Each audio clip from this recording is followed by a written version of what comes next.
কে নাফিস, কি অবস্থা? এই তো আলহামদুলিল্লাহ ভালো ভাই। এত তাড়াহুড়া কিসের? হাতা মাথা গোছাই ফেলিস? ওই যে মাঠে খেলা হইতাছে, ফুটবল খেলা হইছে। কোন মাঠে? এই যে মানু মিয়ার বাড়ির পাশে যে মিনি স্টেডিয়াম। হ্যাঁ হ্যাঁ, এটা কি আজকে ফাইনাল খেলা? ফাইনাল খেলা। হায় হায়। এলে গাড়ি খুঁজতেছে, গাড়ি খালি পাই না, একটা গাড়িও খালি নেই। তাই? হ্যাঁ, আপনি যাইবেন? হ্যাঁ হ্যাঁ হ্যাঁ, যাবো তো। তাতে লো কই গাড়ি তো পাই না ভাই। তাড়াতাড়ি সোয়েটার পরেন, খেলা আরম্ভ হয়ে গেল তো।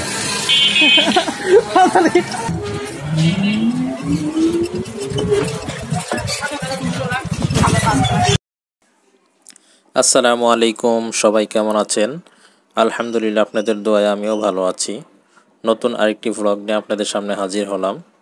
তো গত ভ্লগে আমরা দেখিয়েছিলাম এই সাভার সিটি ফুটবল টুর্নামেন্টের দ্বিতীয় সেমিফাইনাল। আজকে ফাইনাল ম্যাচ অনুষ্ঠিত হতে যাচ্ছে। যে প্রতিবারের মতো আপনাদেরকে দেখালাম আমাদের সাভারে যারা শহীদ হয়েছেন বৈষম্য বিরোধী ছাত্র আন্দোলনে, তাদের আসলে ছবি এখানে টানানো রয়েছে। তো সবচেয়ে মনোমুগ্ধকর একটি বিষয়, এই পুরো স্টেডিয়াম জুড়ে কিন্তু এই যারা শহীদ হয়েছিলেন তাদের ছবি এখানে টানানো হয়েছে। কোনো নেতাদের আসলে ছবি আমরা দেখি নাই। এটা আসলে অনেক সুন্দর একটি বিষয়। তো কিছুক্ষণের মধ্যেই আসলে ফাইনাল খেলা অনুষ্ঠিত হবে। আজকের ফাইনাল খেলাটি আপনার ইন্টারন্যাশনাল রেফারি দ্বারা পরিচালনা করা হবে। তো সবাই দেখতে থাকুন। আসসালামু আলাইকুম, ভালো আছেন কাকা? ওই যে চেয়ার আছে ভাই, ভালো আছেন? তো বন্ধুরা, আজকে যে দুটি দল এই খেলায় অংশগ্রহণ করছে, আজকের ফাইনালের অংশীদার যারা, তারা হচ্ছে বিকেএসপি স্পোর্টিং ক্লাব এবং কলমা নবীন সংঘ স্পোর্টিং ক্লাব।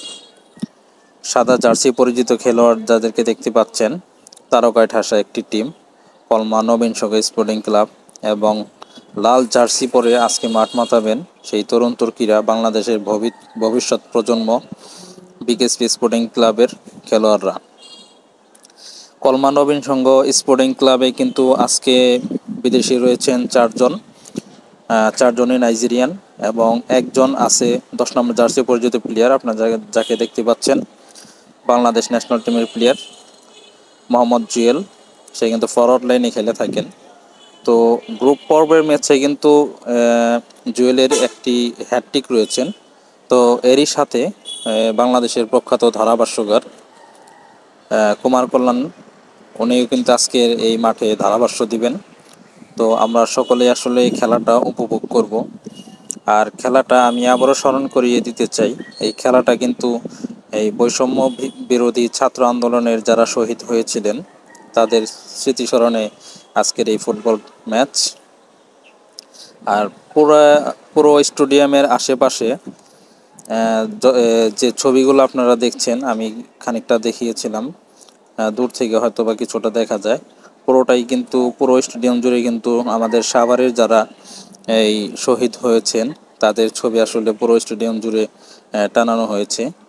আমরা কিন্তু দারুণ একটা সেভ দেখলাম, ভালো একটা শট ছিল এবং ভালো একটা সেভও ছিল। দেখতে না দেখতেই আরও একটি ছোটোখাটো শট হয়েছিল, কিন্তু কাজের কাজ করতে পারলেন না। এখানে একটি আসলে ধাক্কাধাক্কি, একটি ফাউলের একটা ছিল, দুজনেরই আসলে মাথা গরম। তো এই কলমা নবীন সংঘের 18 নম্বর জার্সি পরিচিত যে প্লেয়ার, ও একটু বেশি ফাউল করছে, যার কারণে হলুদ কার্ড দেখানো হয়েছে। খেলার 5 মিনিট যেতেই ওই 18 নম্বর প্লেয়ারটা আরেকটা মারাত্মক ফাউল করার কারণে দ্বিতীয় হলুদ কার্ড পায়, এবং পাশাপাশি লাল কার্ড পেয়ে সেই কিন্তু মাঠ থেকে বের হয়ে যায়। আসলে ফুটবল খেলায় মাথা গরম থাকবে, কিন্তু মাথাটাকে ঠান্ডা করে যারা খেলতে পারবে তারাই কিন্তু জয়লাভ করবে। দেখতে পাচ্ছেন হাজার হাজার দর্শকের উপস্থিতি এই সাভার মিনি স্টেডিয়ামে, প্রচুর সংখ্যক দর্শক। আর খেলাটা যেহেতু ফাইনাল খেলা, মানুষ হবে, এটাই স্বাভাবিক। ফুটবলের প্রতি আসলে মানুষের ভালোবাসা অন্যরকম। এরই মধ্যে আমরা দেখলাম নান্দনিক একটা গোল, মানে বিশ্বমানের একটি গোল দেখতে পেলাম। এই সাইড থেকে সেকেন্ড বারের আপনার জালে পাঠানো চারটিখানি কথা না, ভালো একটি গোল ছিল। গোলকিপার কিন্তু ফার্স্ট বারে থাকার কারণে সেভ করতে পারেনি, তার মাথার উপর দিয়ে কিন্তু বলটি চলে যায় সেই জালের ভিতরে। যাই হোক, ভালো একটি গোল দেখতে পেলাম আমরা। তো এই ধরনের ফুটবল খেলা আসলে কার কার ভালো লাগে অবশ্যই কিন্তু কমেন্টে জানিয়ে যাবেন। এবং শেষ মুহূর্তে আমরা দেখতে পেলাম এখানে ক্যামেরাম্যান, এখানে কিন্তু সাবেক বিএনপির এমপি সালাউদ্দিন বাবু স্যার, যার পৃষ্ঠপোষকতায় কিন্তু এই খেলাটি অনুষ্ঠিত হচ্ছে, তিনি এসে এই ছাত্রদের সাথে এবং দর্শকদের সাথে কিন্তু ফটো সেশনে যুক্ত ছিলেন। তো যেটা বলছিলাম, আসলে এই ধরনের খেলাধুলা আসলে কার কার ভালো লাগে অবশ্যই কমেন্টে জানাবেন।